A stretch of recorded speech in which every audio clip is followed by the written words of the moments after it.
All right, we are here again at Iron Religion Gym, this time with big Eric Janicki. Finally got to get a workout with him. I'm excited. We train similar, actually pretty much the same. Pretty much the same. Very mindful, science-backed, controlled. I'm just a little bit better, just like incrementally so. Incrementally. We're gonna try. This guy's a legend. We're gonna out technique ourselves. So literally, it's gonna be so much technique, it's gonna be nauseating. Too much control. Too much. So just pay attention. Let's learn some shit. It's basically gonna be a Sam Solik video, essentially. And minus 20 subscribers. Yeah, literally. We're literally gonna get so much hate on this video already. But anyway, we're gonna hit some back, maybe little buys. We're gonna focus on mostly back. It's a big point of emphasis for me right now. And nothing builds a better X-frame, in my opinion, than a great back and some great legs. So that's why those are my biggest areas of focus right now. But we're gonna probably run through some different exercises. But like I always say, focus a lot more on form cues and the way we're performing movements over the exercise selection, because you know everybody's gonna have different equipment at your gym. What I will say and implore you is like take some of the cues, scapular retraction, you know, peak contraction, time under tension, stretch medial hypertrophy, all of these things we talk about, and apply them to your movement pattern. So I'm excited about this. Yeah, let's go. Let's get a huge pump. Let's go, man. Let's go. Let's go. So this is obviously a pull down. The good thing about this is the handles allow for movement in the hands, and hand positioning is huge for back training because you can get a lot more scapular retraction sometimes by actually just turning those palms in as opposed to keeping them neutral, and especially palms out. You're gonna start to get a lot more rear delt and rhomboid engagement, as opposed to here, we can dig a lot more into the lats. So the focus I'm gonna have is what we call supination. Pronation to supination. So we supinate it here like bowl of soup. We're gonna rotate out and then we're gonna huge stretch. That's where a lot of people miss, and you see that I actually put this at the highest position, which is gonna allow me to get more stretch at the top of my reps. So that's something that's gonna be a theme throughout the course of this workout. It's getting more stretch at the top of every single rep. And a lot of people will do this with their back training, and you're just missing out on so much motor recruitment at the top of the rep, and also by keeping your tissue healthier by using longer ranges of motion. So what I'd say is like, if you train long, you remain long. So if you can train in nice, long, healthy range of motion, you don't have to do as much stretching, right? Because you're training in those lengthened positions and placing that tissue under load in that stretch position. So we're just getting good blood flow with this first set. This is honestly super light, so I couldn't. I'm just listening to myself talk. Sound like I just literally copied. How has this never happened before? I know, right? I'm like, you're speaking. You're saying exactly what I'm saying. It's like bromance. So I'm not gonna. At first set. Did we just get? I think we just got married. We just became best friends. This is extremely light. Nice, so if you get caught doing a warm-up with like extremely lightweight and you're obviously not doing anything, make the rep harder. So overemphasize your stretch. Overemphasize the full contraction of the bottom. Overemphasize the negative and the stretch. And also something worth noting is a lot of people, they talk about like obviously maximizing hypertrophy, like what's too much when it comes from volume. But like that's not a set. Like I would never treat that as a set. Like a set for me is something where I'm actually like taxing my tissue within that, let's say 1 to 5 reps in reserve range. And I'm really pushing closer to that failure point. So I wouldn't never treat that, or probably even the next set, as like a true working set. Until I'm getting closer to that. But obviously we have to be mindful of getting that tissue warmed up and ready to kind of get towards that failure point. But you'll see, it's not really gonna be as much about the weight as it is about, you know, really controlling that tempo. And that's what's gonna really push the tissue to the maximal limits without having to go like 10 plates on this thing. So I also tuck really far underneath the pad. A lot of people will be sitting back here. I prefer to be really tucked in because I wanna be really anchored right at the hips. So I'm gonna stretch, drive, squeeze. I'm gonna get a 1 second peak contraction on these. Slowly, and you see how I'm went on that negative? A lot of people will just like go up slowly, but what I want you to do is really consciously feel like you're letting it go through your lats, like you're almost holding on through your elbows as opposed to your hands. And that's what I tell people a lot, is pull with your elbows, not your hands. Your hands should be just like a conduit through which to start moving the weight. Your elbows are actually what's going to be the driver of force to keep that impetus in the lats and lower lats. Also, you guys notice we're both using lifting grips. So I think it's incredibly important if you are training for hypertrophy, time under tension, you are putting up David versus Goliath to try to keep your grip strength, to keep up with such a large muscle group such as your back. And I've been using grips for probably 8 years now. And everybody's like, oh, well, you're gonna have small forearms then. I probably have like some of the biggest forearms of anybody I know. So I'm not really too worried about it. But what I would be worried about is my back getting limited by the fact that my grip's giving out way more faster than my back is. So I'm gonna lock it in here. That's it, lock it in, there you go. Good stretch, good stretch, good stretch. Good work, good work, good work. Big stretch. Good stretch, good stretch. Shift it down, shift all the way, shift all, there you go. That's it. Shift those scaps down, shift them down. Good. Skip. Good. One more. Good. Good shit. It's a great set, actually. Let's go for a 1 count peak contraction hold. Squeeze that shit. There you go. Also, what I do is hold and then slowest release point from there to there. Oh yeah. That's where you're gonna get the most lat engagement from that bottom like 3 inches. Yeah. Yeah. Try to go closer to full supination at the bottom of the rep. I'm gonna go one more true working set. Try to go within that 2 to 3 with that really strict form. Yeah.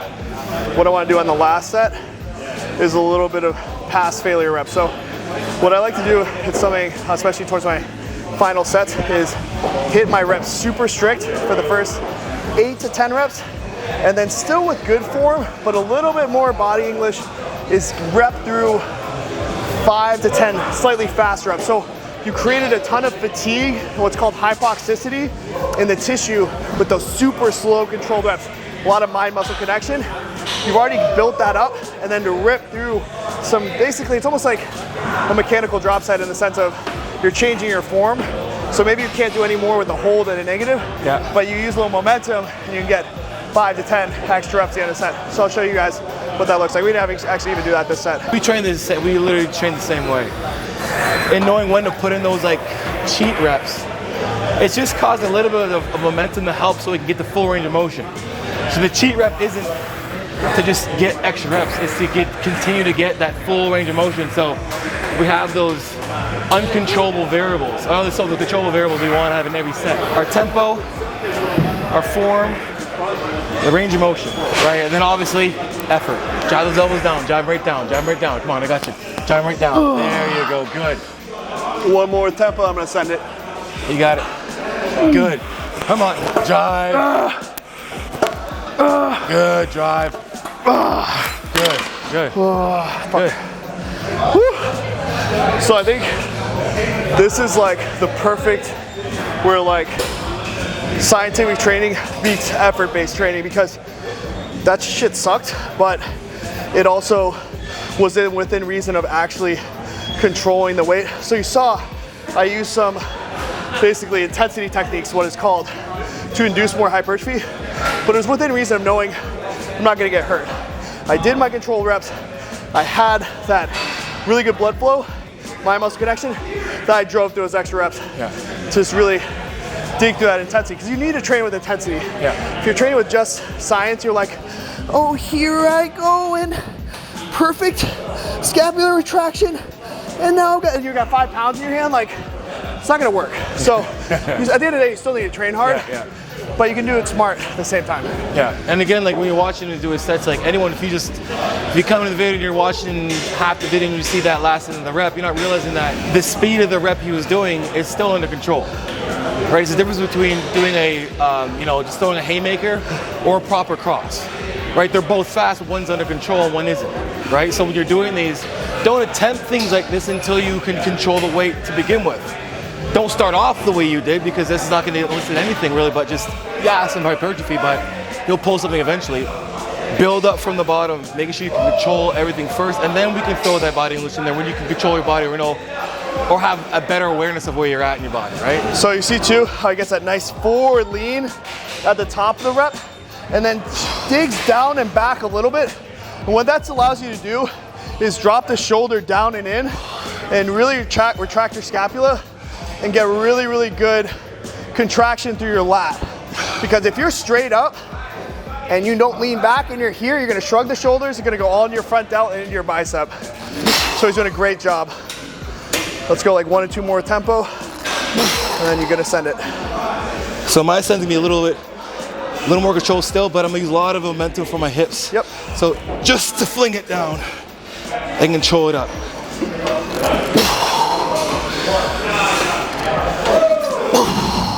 Nice, dude.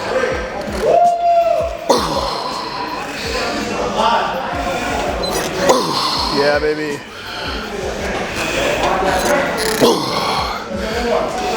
Holy fuck.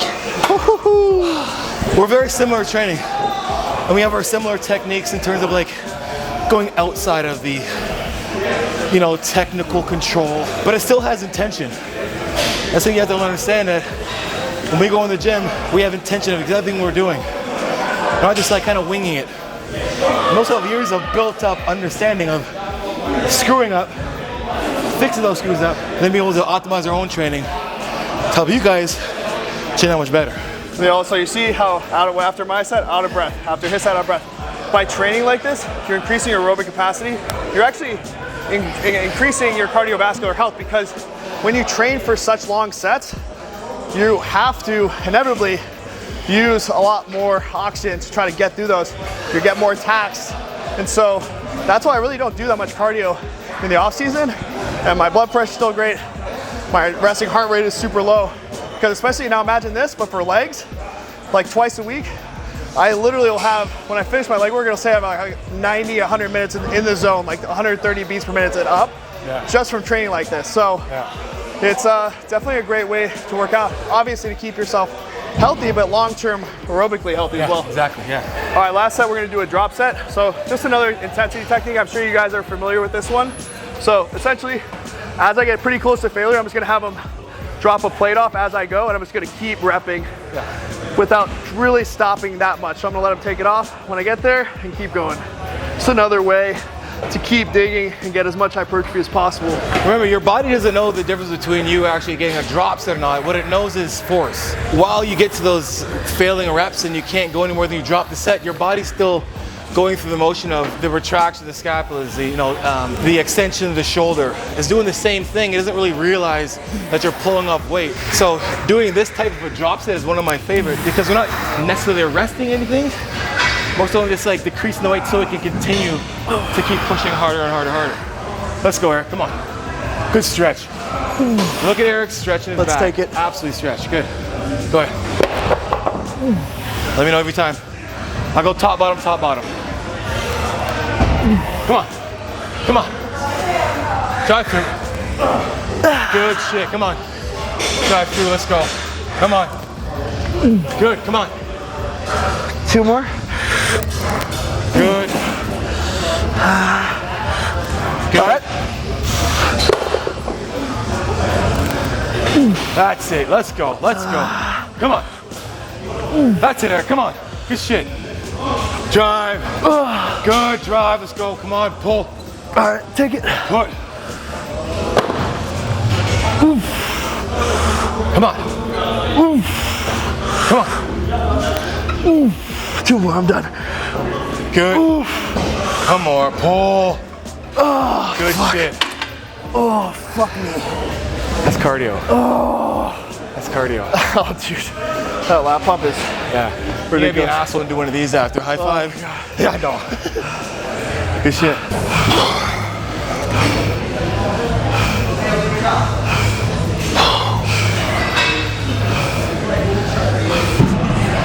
Nice. Great stretch.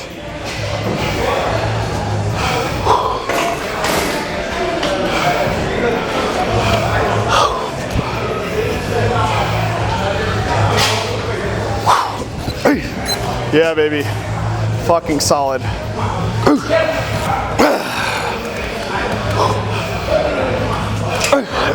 Yeah.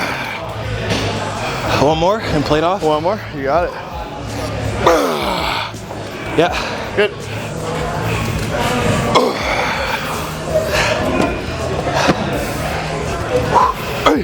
Yep. Big back, big back. Let's go. Take one off. Yep. Whoosh.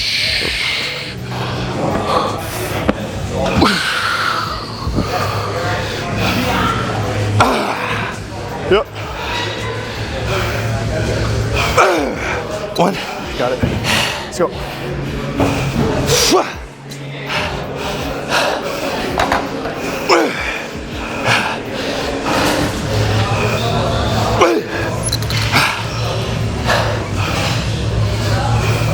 One more. Yep.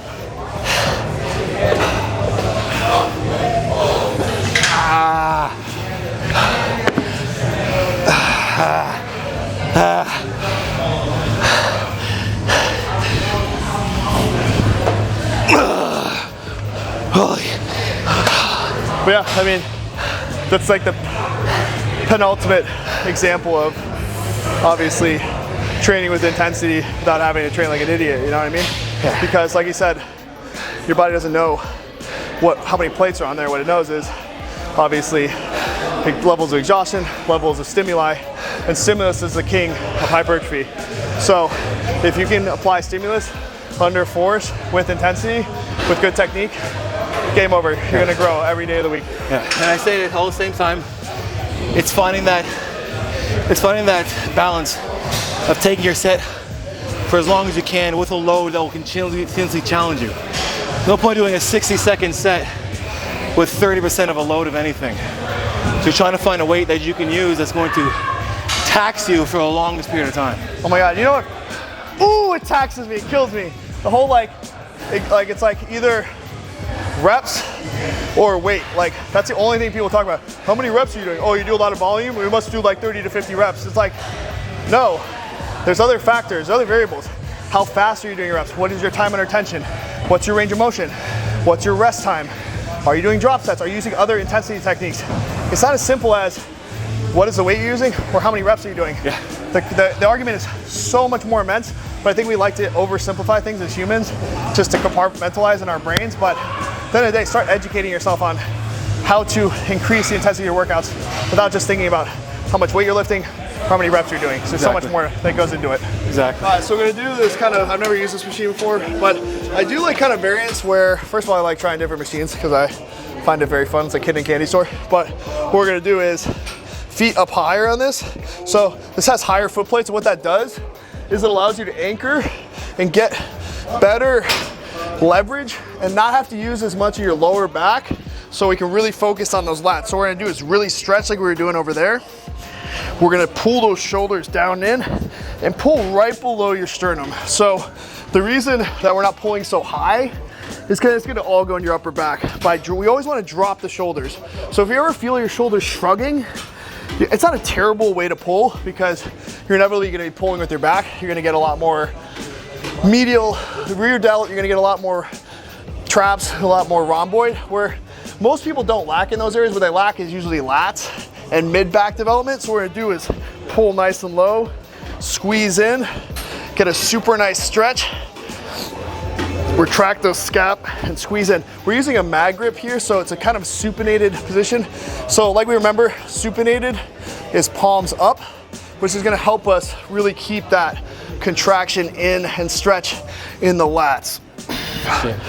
Because what you have to remember is your elbows are gonna follow your hand position. So if I'm supinated, it's gonna allow my elbows to dig down and in and get a really good pump through the lats. Good shit. And you see, when Eric's going, you know he's on a lean upward. Look at his back. When as soon as he finishes, we're at 90 degrees here and here. Right? He's a perfect end from here. Nice stretch in. And we finish exactly where we would be if we were actually just doing this horizontally, even though we're kind of like on a horizontal vertical angle. Good shit. Go 4 more. Good pull. Good. Good. Let's go. 2 more. 1. Good. Pull. Good pull. Good. Good. Really good burn. I know it's a little bit nerdy that we want to consider. It's what's called vectors of force. Where's that force located? Where's it coming from? So for us, it's coming from high to low. So we have to think about that. And what he was saying is, as I lean back, what would literally normally be way too far back for a seated row, it's not in this case because our vector of force is coming from almost a 45-degree tilt. So I need to lean farther back in order to get that proper contraction. So that's why it's fun to play around with cables, because they allow for that really unique vector force as compared to, let's say, a barbell or dumbbell, which always is using gravity and coming straight through the floor. So a couple things when he's, if you're having issues pulling down, I made these cues before. Easy one, right? Pull on this handle. Right now, my shoulders are up. Pull the handle down. Yeah.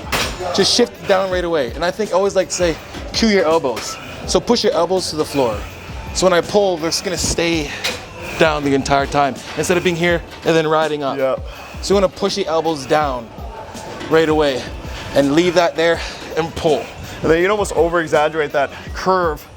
So when you squeeze in, you can almost like row it out, like almost down and in, as opposed to straight out.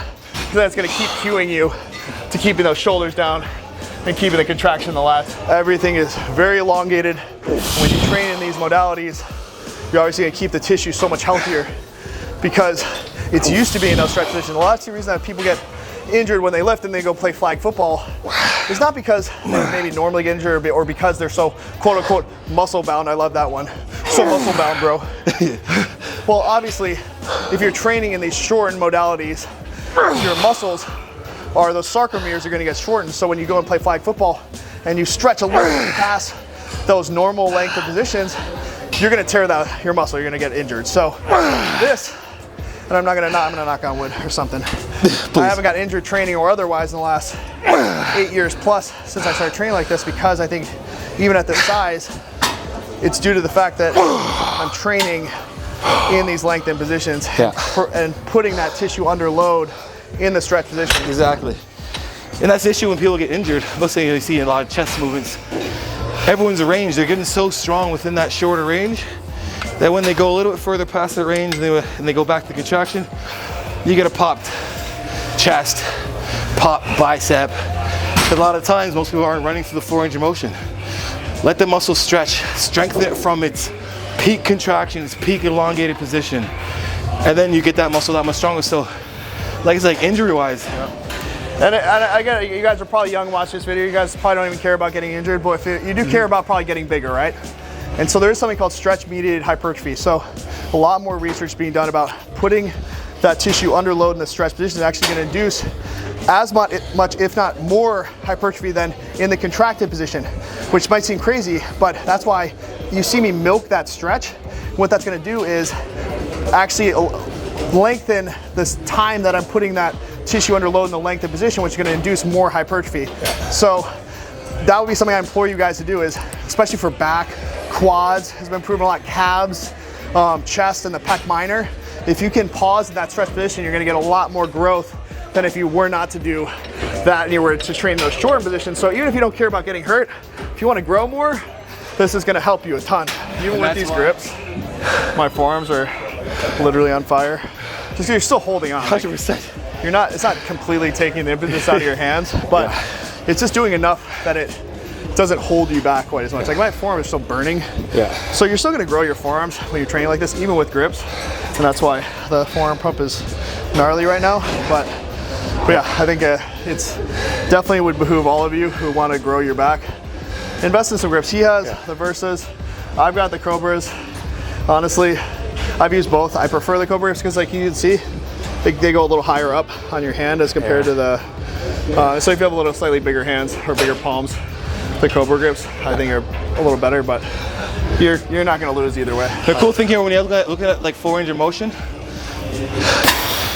it's good to have points of action. So we have a full stretch here, then we have a full stretch to our stomach. For me, once I can't touch those two places anymore, that's when I know I'm getting to my end. So my full range of motion can be based on this stretch here, me being able to reach my stomach when I pull it. Drive through, elbows, drive the elbows, that's it. Pull those elbows violent, pull them back, pull them back. There you go. Elbows, drive, come on. That's it, Eric, there you go, come on, drive. There you go, come on, drive. There, good, good. Oh, that part is crazy. Do you count reps anymore? Not really. I do and I don't, depending. like especially like my last, like I'm doing like my last hard set. Yeah. I was going to like either I'm going to try to achieve failure or coming close to, you know, a couple reps from failure. I'll say, guys, if you... I time my sets. Yeah. I think if you're starting out, I think it's beneficial to count your reps, just so you can get a set point of where you're at, and make sure you're in that kind of hypertrophic sweet spot of, let's say, 8 to 20 reps, depending on kind of what level you are. But at a certain point, you can see, I mean, I didn't count my reps on the last like 2 or 3 sets, but I think that comes with time and really understanding intensity and how to train properly. But I think for a given time, you count your reps until you get to that. It's like counting your macros for long enough, right? If you count your macros for 5 years, you're probably in a place you can understand what homeostasis is and eat intuitively, so to speak. Same thing with training. If you train, been training for 18 years, so I really understand, obviously, form, and then I can kind of cheat, obviously, counting the exact amount of reps and go more for feel in that 1 to 4, 5 reps in reserve, so to speak. And I think that's another conversation we had of like, people always want to talk about RIR. Like, people that think they're training 1 RIR, you're not. You're not. Yeah, I used to say like most time like it's cool having your RPE and RIR, but if you don't know what actual failure is, technical failure with proper form and actually gassing out, that stuff doesn't matter. Yeah. Because it's a perceived exertion. What you might think is hard at the time is going to probably change. So when you train with someone like us, we push you through the ringer with good form. You're like, oh my god, I'm going to puke after. That is an actual hard set. Then you can be like, okay, I have 2 or 3 reps in reserve. If you're not used to training hard, proper form, all the great stuff, then like what a rep in reserve is going to be just very arbitrary. I'd also guarantee, like, let's say you guys were doing this right here, and you were like, all right, I got 1 more rep, and I came and opened up a suitcase in front of you with $1 million, guarantee you to do 20 more reps to 30 more reps. And you'd be like, oh crap, I really wasn't training 1 RIR, I was training like 30 reps in reserve. But I mean, obviously you don't have to train to like literally gonna pass out every set, but you should know, you start to understand how close are you truly to that. Just because it starts to burn doesn't mean you're 1 rep in reserve. It means you're a lot of reps in reserve. And there's other ways to kind of increase intensity like we showed you. But let's move on to our next exercise. All right, so we're gonna do a reverse facing pull down this cable. So essentially, is this your stuff? I'm sorry. Were you on this? Yeah, Jack, my stuff. Oh my god, you were on this? Are you sure? Oh my god. I'm so sorry. Oh my god, you scared me so bad. That always looks so bad when like the 290-pound dude is like stealing equipment. It's not good. So we're gonna do reverse facing pull down. So the reason that these are great is, first of all, it increases range of motion. So if I'm sitting on the seat, I'm gonna top this thing out pretty easily. So it allows me to scoot off the edge. What it also does is moves the vector force almost coming from behind me, which allows for really good stretch, but then a really good peak contraction through my lat. So I'll probably move up just a little bit. So you see also, I'm angling and leaning into the side I'm pulling with, which is gonna allow me to really drive that elbow in and increase the amount of lat engagement.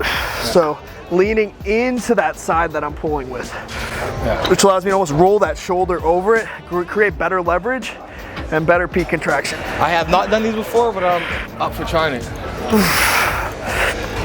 Let's go. What I like about this too is, and this is definitely tension, this is the other arm that's up is sitting under that tension, that stretch position the entire time. So the other arm's not resting. The other arm's getting pulled, and why it's not pulling your shoulder because he has to continue to activate that lat still. I mean, you've been at this for a while. Obviously, you've got a ton of, you've created an amazing reputation for yourself in the industry of like providing really good information. When did you feel like it really clicked and like you started to really like explode in popularity, and what do you think was that catalyst? I know it's a really loaded question. COVID, yeah. So I was putting out, so I had my channel since 2012. And I thought that I was gonna be one of those, like, you know, I was watching Ronnie Coleman and Jake Cutler. I was gonna be like that. I was gonna put my videos out, talk about my life, whatever, and then people were gonna watch it. And no one cares, because there wasn't any value to it. There's only value to me.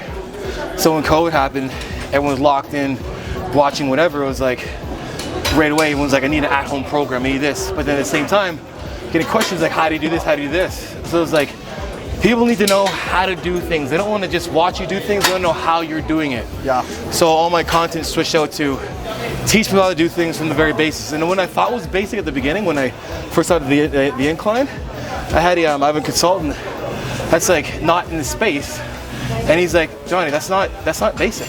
He's like, I don't know what you're talking about still. Yeah. And I'm like, really? He's like, dummy it down even more. And I'm like, okay.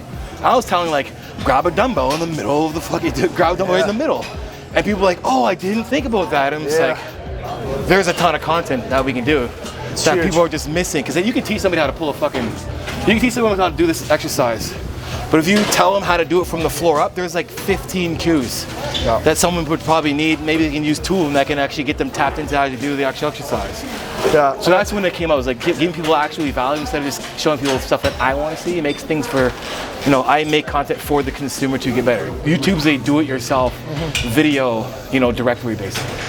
Yeah, so I mean, I think that's key, and I think that's why I love your videos, is the fact that like, obviously you break it down to very, very like easy to digest way to consume information, especially when it comes to training. So obviously if you're watching this video, you obviously subscribe to him, but I think if you're not, you must subscribe to him because it's obviously so much good information, and it's the right information, because I know there's a lot of kids coming up that it's whole like, oh, F science-based training, which I understand, like it's not fun to science-based train because it's a lot more meticulous, but I think we're a perfect balance of science-backed training methodology with intensity, because it's not just like, oh, let's do this little tiny thing, but like let's also train hard, right? Like you see us train, like we're training hard, and I think that's the key. So, but I think that's good advice for me, because I think you hear me talk, and sometimes it's a little bit too like, oh, what the fuck's Eric talking about? And so I think I need to do better about that myself. But it's good. I always try to do both. Like, you know what I mean? Like, because you don't want to, because you still want people to empower people too. Yeah.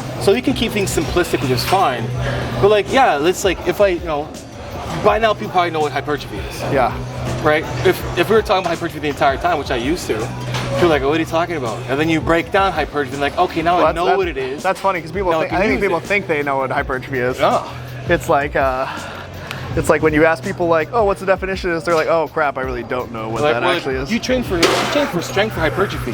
Like, well, they're both the same, but if you're talking about myofibrillar or sacroplasma, you can make a little bit of a claim here and there, but it's movement, right?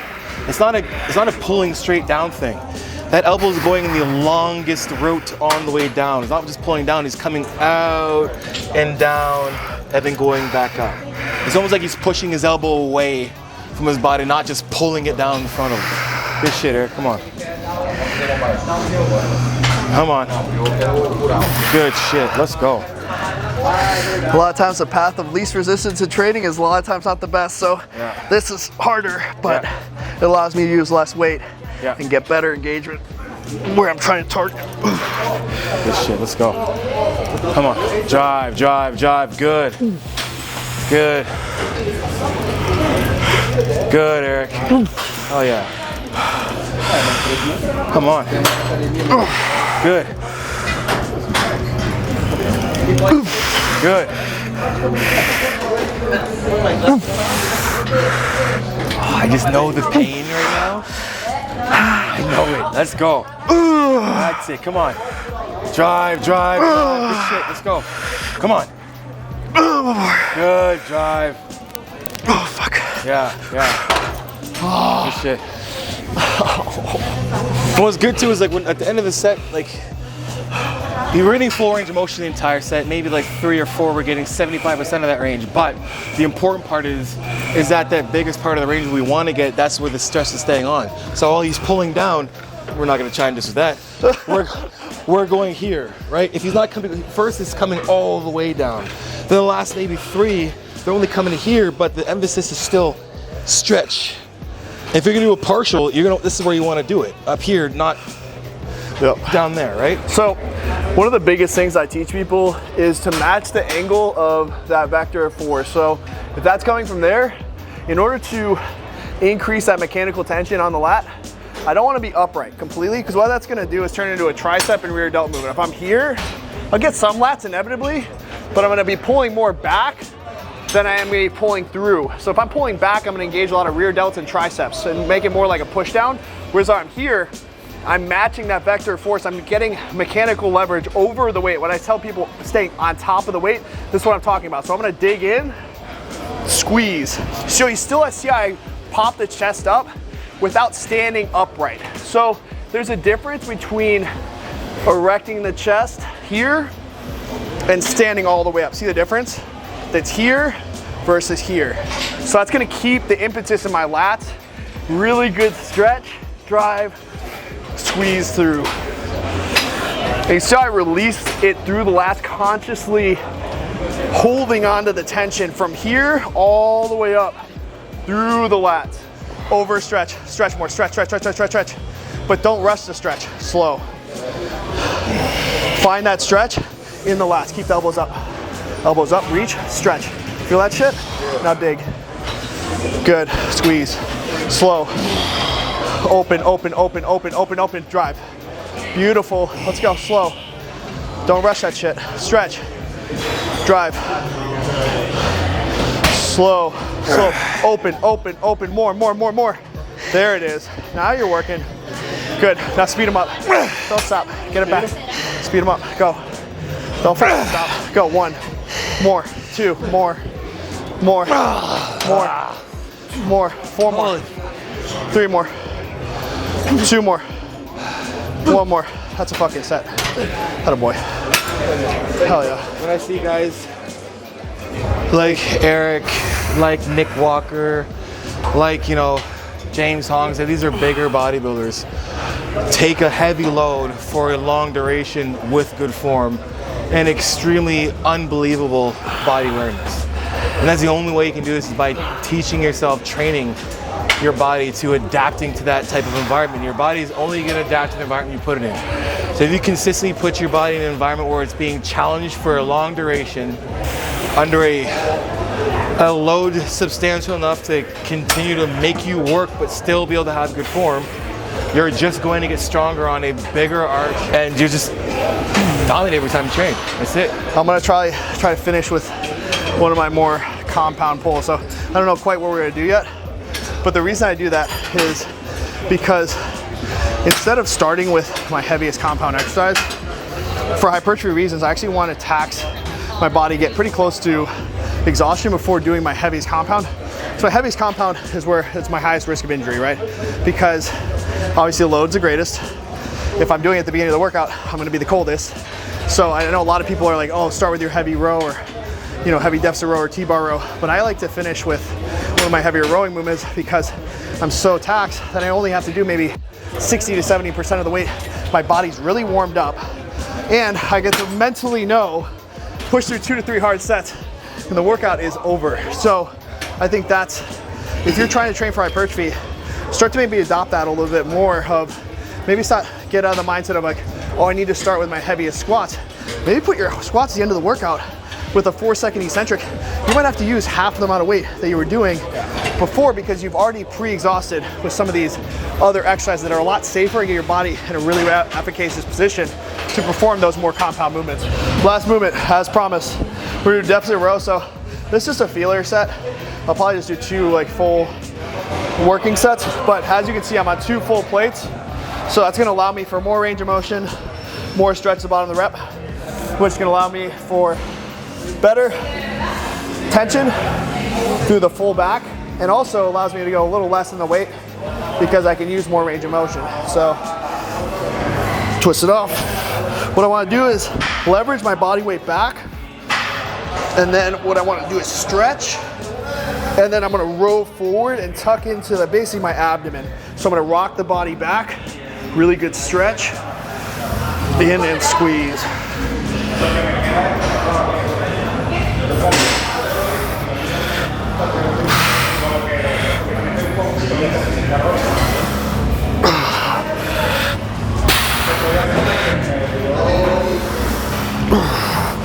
So you see I'm tucking those elbows back, really good stretch. Still good posture here, even on that stretch position. Push the body forward and squeeze that lower abdomen, get that really good lower lat pump.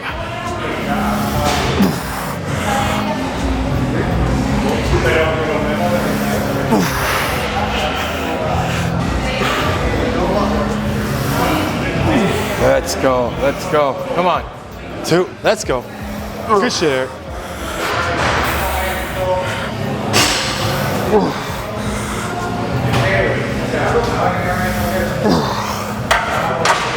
Oh, nice. Crazy burn.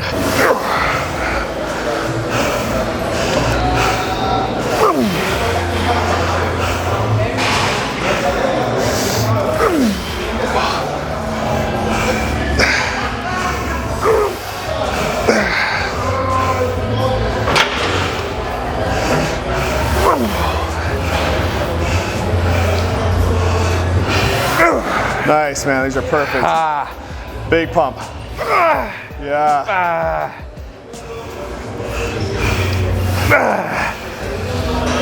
Holy fuck. Crazy, right? It's like a raking of your lats. It's just from top to bottom, just complete destruction. But holy fuck. One thing I'll say about that is it's technically a mechanically disadvantageous position for your body to be so horizontal, but because the Smith machine allows you to almost hold yourself up as you move back because it's on a track, it keeps that engagement in the lats better than, let's say, a free bar row, because free bar, obviously, there's nothing holding the bar in that fixed straight up and down plane. So as you pull back, you're obviously gonna fall backwards. With this, you can pull back and maintain tension on that lat without having to worry about falling backwards. Obviously, the extra range of motion helps continue, like you said, rake that lat all the way top to bottom. And the last thing is, sometimes the most mechanically advantageous position, which for example would be, you see how guys T-bar row like 7 plates and they're here, like rowing like this. Like obviously that's not very hard because you're almost in a complete upright position. So mechanically it's a lot easier, but sometimes easier is not better.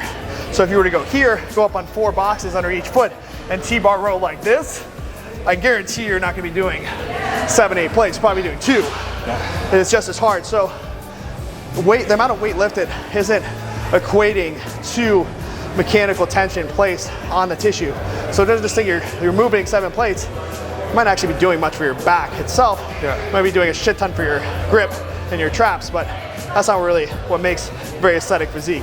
Thank you guys so much for watching. Jonni, thank you so much for being in this video, being a part of this workout with me. Honestly, if you guys can find like-minded people to train with, it's like that communal experience can really elevate your workout, not only from like an intensity perspective, but also from just like that human perspective of having those interactions in the gym and creating those bonds. So really appreciate making a new friend today. We're gonna do this definitely again. If you're not following Jonni, he is a breadth of knowledge. He is probably one of those knowledgeable people in the space. I definitely put him up there in my mind with the Mike Versatel of the space in terms of exercise physiology, in terms of training mechanics and efficiency. So go follow this guy. You'll learn a ton. And if you're not also following him on Instagram, I'll put that link down below. But thank you guys so much again. Jonni, how would you rate this workout, man? I gotta give it a 10. It's a 10, and that's not because I'm on this channel, because again, everything that was meant to be pumped and meant to be worked is worked. It's pumped. There could be no more done to it. And the rest of the other muscles that we're supporting, they're fresh. So, let's go. Thank you. Appreciate you, man. Yeah. Thank you. And until next time, my YouTube fitness family, we are out.